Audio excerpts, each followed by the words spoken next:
Em 1874, Pietro Tabacchi liderou a primeira expedição de imigrantes italianos para o Espírito Santo, marcando o início de uma história que transformou a cultura e a culinária da região. Hoje, o estado é um símbolo dessa herança, onde tradições se mantêm vivas através da comida, festas e costumes. Aqui em Venda Nova a gente tem questões bem próprias, né? A gente tem a parte de polenta, a gente tem a parte de secol, a gente tem a parte de cafés também.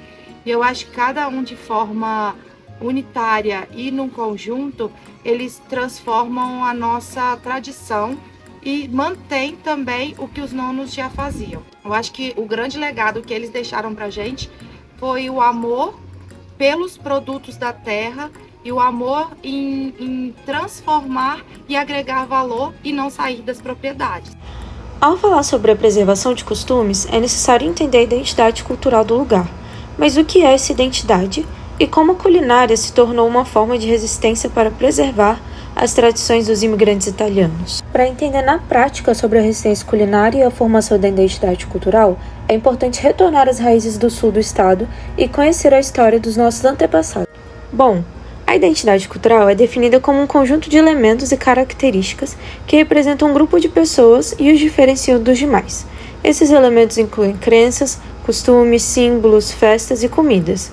Essa identidade é construída ao longo da história, tornando-se uma tradição e podendo ser reconstruída e moldada ao longo dos anos. Já a resistência culinária refere-se à preservação de receitas e modos de preparo que resistem à padronização global e à homogeneização dos sabores.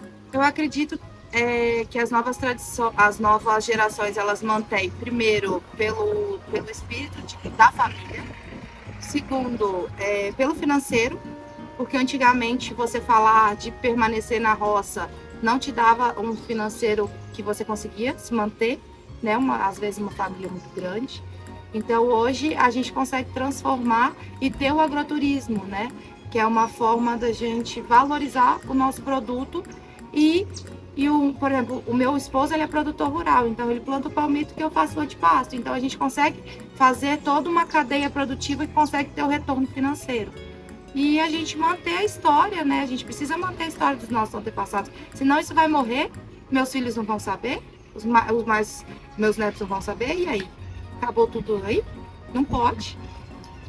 O macarrão que fazia o macarrão, né? A mamãe botava ovos, um pouquinho de água e trigo, e depois ela espichava na mesa, aquela roda de macarrão. Aí depois botava um fubazinho em cima, enrolava o macarrão e depois de secado, depois que ele secasse um pouco, né? Ela botava o fubá, aí ela enrolava e cortava em cima de uma tabuinha, cortava tudo. Para não ficar muito grande, ela batia no meio. Mas era gostoso, aquele macarrão da mão. E a galinha que ela fazia também era com caldinho que a gente comia com a polenta. Mas era bom demais. A imigração italiana no estado do Espírito Santo começou em 1874, com a chegada de 388 camponeses das regiões de Trento e Veneto.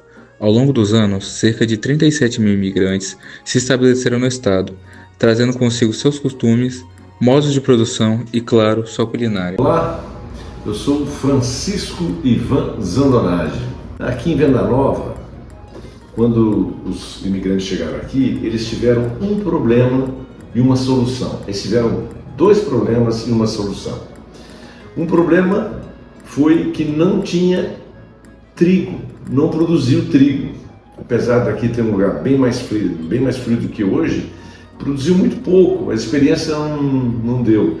Então eles trocaram o pão pela polenta. Era já uma iguaria trazida da Itália.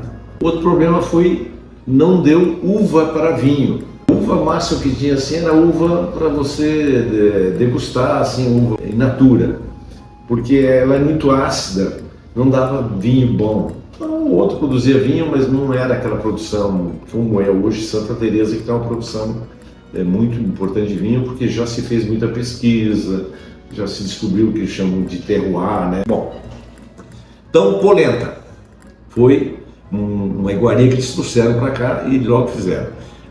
Como conservar a carne? Problema, né? Problema. Nós não tínhamos geladeira nem pensar.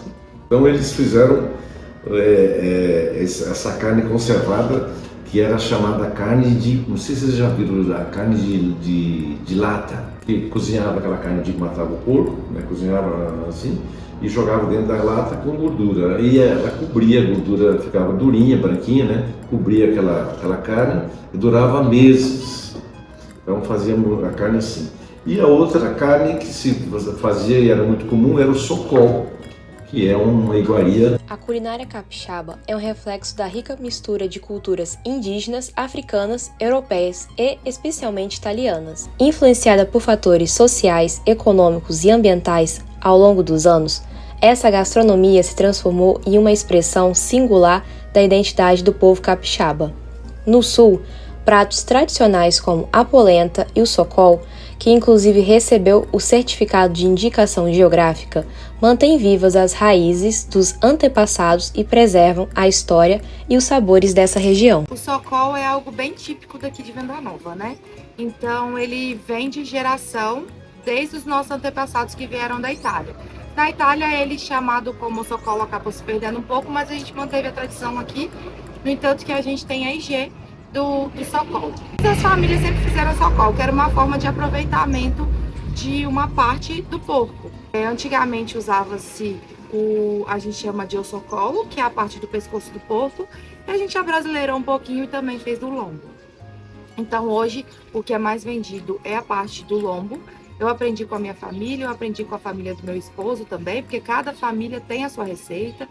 O normal das famílias geralmente é o alho, a pimenta do reino, mas a nossa família ela é inovadora, então a nossa família usa pimenta calabresa e a pimenta rosa, que o nosso Espírito Santo é a grande produtora a nível nacional e internacional. Hoje a gente tenta fazer modificações do socol com essas pimentas para trazer uma novidade também para o comércio. Deles, consumo, era alimento, não era para comer como tirar gosto, né? Aí meu pai começou a comer como tirar gosto com os amigos dele. Aí falava assim, faz pra gente comprar, ele começou a fazer. Aí ele começou a fazer para vender, era muito pouca quantidade. Depois ele registrou a marca, né? O Socol, ele registrou como nossa marca. Só que aí depois, com a indicação geográfica, a gente teve que passar a marca para a associação, para poder ter como utilizar o nome, né? Utilizar o nome na indicação geográfica. Então, hoje a gente tem indicação, Socol de Venda Nova do Imigrante, só pode ser produzido e utilizado esse nome daqui, dentro dessa área delimitada, né? Dentro dessa área que foi delimitada pela indicação, onde tem os produtores de Socol, que são 12. Além da culinária, as festas e costumes são pilares da identidade cultural de Venda Nova do Imigrante.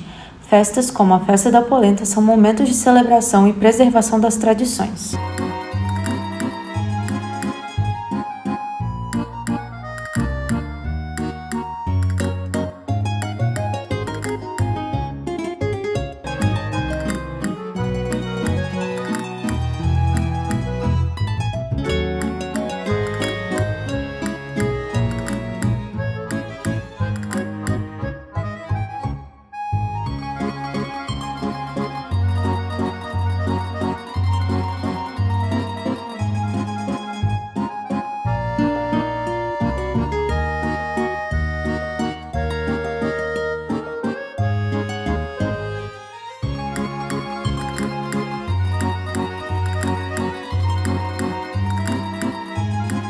Da polenta, nós tivemos aqui esse baluarte que era que já falecido, né? Padre Cleto Calimã.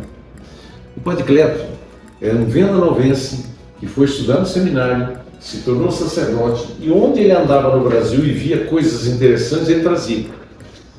Ele ficou conhecendo que existia no interior de Alfredo Chaves uma comunidade lá que fazia uma festinha e onde se comia polenta com outras coisas. Ele trouxe isso para cá. No começo eram só algumas famílias que se reuniam ali onde hoje é o colégio ali, e começamos a aumentar a festa cada vez mais, ficou essa festa da polenta, E eu falei que teve uma importância fundamental para a sobrevivência dos colonos que vieram aqui. Que eles primeiro chegaram na beira-mar, né? Entraram ali por Alfredo Chaves, eles vieram atrás de terra fria, porque eles são de terra fria. Então essa mudança foi uma coisa muito interessante. Outra coisa interessante é que eles vieram de um ambiente de um inverno rigoroso, bastante hostil. Então eles aprenderam a guardar alimentos. Porque naquela região, 6, 7 meses você trabalha e produz. Os outros, quando o inverno é rigoroso, você come o que você guardou. Então todas as famílias trabalhavam nessa perspectiva. Então tinha como guardar o milho, como guardar o feijão, como guardar o arroz, como guardar as carnes, lembra que nós colocamos assim? E isso nós celebramos aqui. Celebramos aqui. Aqui hoje é região... Como é que se fala? É uma região determinada, Socol só pode produzir aqui. A palavra Socol, para esse tipo de carne conservada, é aqui. Origem, não sei o que lá, eu não lembro mais. Indicação geográfica. Indicação geográfica. Então, esse aspecto muito interessante. Polenta ficou, nossa festa da polenta, uma festa que nós fazíamos em 3 dias, agora demoramos 2 finais de semana, onde trabalham mais de 1.500 pessoas, isso tudo voluntário, Então, o aspecto que eles trouxeram, uma coisa que ou você se junta ou você perece. Então, essa coisa de um ajudar o outro era já daquela época, pelas circunstâncias daquela época, né? Então eles se ajudavam, né? E faziam as festas, e as festas, a alimentação toda era sempre trabalho de conjunto. Então esse aspecto aqui se preservou, mas graças ao Paticleto. Tinha gente gozando e rindo, polenta no casamento, mas todo mundo comeu, porque tinha que comer polenta com carne, que era a nossa maneira de comer polenta, comer carne tinha que comer com polenta, o queijo tinha que comer com polenta. Era o papai que cortava o queijo para a gente comer, não botava queijo na mesa para nós cortar, não. O papai que cortava um pedaço de queijo, que tinha que ser medido. Aí ele dava um pedaço de queijo, uma taia de polenta, que era cortada com a linha assim, né? E a gente comia. E era assim. Bom de trabalhar na festa era que a gente ia lá, não sentia cansaço, não sentia nada, porque você trabalhava com prazer e sabia que o benefício da festa era em prol de uma das entidades filantrópicas, né? Assim, as creches, a PAI, hospital e assim por diante. Então você trabalhava, nem sentia cansaço.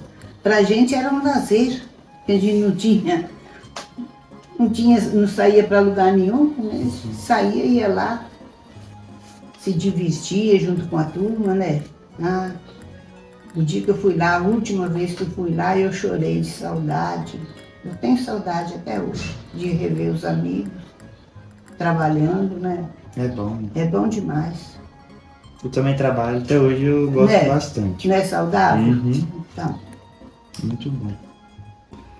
Aqui em Venda Nova tudo começa pela barriga, né, gente? Tudo é fome, então tudo é comida. E ao redor disso a gente atrai também a parte das danças, a gente atrai a parte do agroturismo. O nosso turismo aqui visual, ele é muito bonito porque a nossa estrutura geográfica, ela traz, né, algo muito lindo em Venda Nova. A gente tem como exemplo a Lagoa do Alto Bananeiras, a gente tem como exemplo a Rampa do Filete, tantos outros dentro de Venda Nova. Então, a parte visual aqui de Venda Nova também é um grande fator para atrair os turistas que vêm para cá. Mas tudo aqui termina na mesa, então tudo é ao redor da comida. É da polenta, é do socol, é do café, é do churrasco. Então aqui tudo a gente faz ao redor da alimentação. A culinária e a cultura do sul do Espírito Santo são testemunhos de uma história de resistência e adaptação. A nossa história da Dona Marta ela é toda pautada nisso, em não perder a história e a essência da minha avó. Receitas que antigamente eram feitas somente para aproveitamento de frutas e de verduras da estação, hoje a gente faz como uma fonte de renda. Hoje isso possibilita que a gente não precise sair da propriedade, a gente agrega valor e consegue tirar assim um financeiro bem bom para sustentar toda a família através do agroturismo, mantendo tradição com as receitas e com as histórias da nossa família. Ninguém é nada se não falar de passado. Então, assim, não tem como você falar de futuro se você não falar de passado. Eu não posso falar de Mariana se eu não falar de Dona Marta, se eu não falar da Dona Cecília, se eu não falar da Marta Amélia, se eu não falar do seu Máximo, todos os meus antepassados. Então não existiria nada hoje, no presente, se alguém não tivesse começado ou construído em alguma época. Então, assim, eu acredito que a gente precisa sim valorizar os nossos antepassados, a gente precisa falar deles e não deixar as histórias morrerem.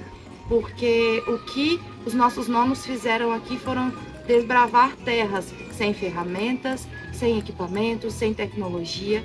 E se a gente tem o que tem hoje, é porque eles lá atrás se sacrificaram muito para tentar deixar para a gente o que a gente consegue fazer hoje. Ao explorarmos a identidade do Espírito Santo, aprendemos que somos muito mais do que apenas nutrição.